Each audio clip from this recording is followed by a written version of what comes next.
Hi, Wayne. So here I am on test drive tenant, and this is the invoice page. So here, if I click on email, and see now when I click, I'm getting um, suggestions here as I write. If I just click here, I'm still getting suggestions. But if I type anonymous email ID,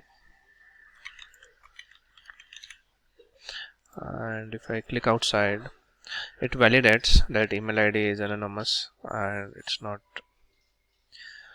I mean, we cannot have it for test drive tenant. But when I click here, I'm not getting any suggestions to add any contact employee information here.